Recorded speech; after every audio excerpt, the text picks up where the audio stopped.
話說有個好八卦嘅女人喺餐廳見到一位媽媽餵緊個女食嘢，佢覺得個家長控制欲極強，所以拍低成個過程。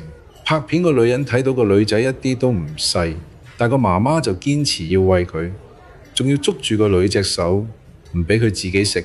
個女人睇到呢度就忍唔住質疑：個女仔咁大個，點解仲要餵呢？個媽媽係咪太執着啊？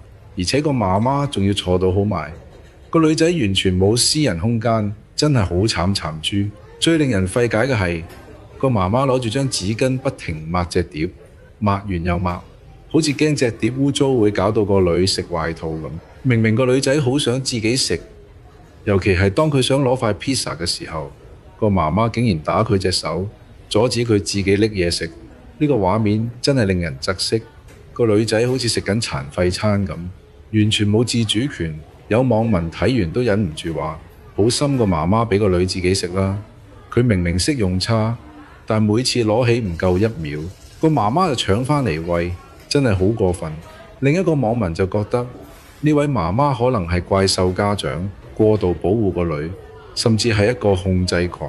佢哋認為咁樣落去，個女仔可能會失去自理能力，甚至影響心理健康。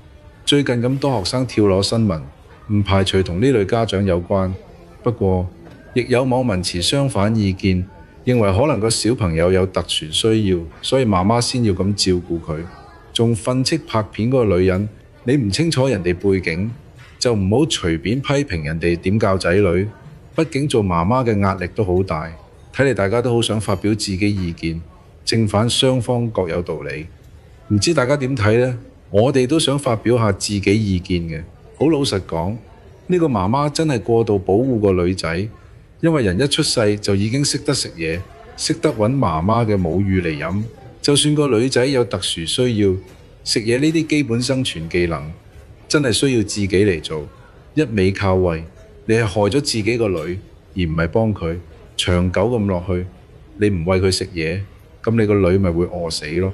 因為你嘅壞習慣真係會影響女仔嘅長遠發展。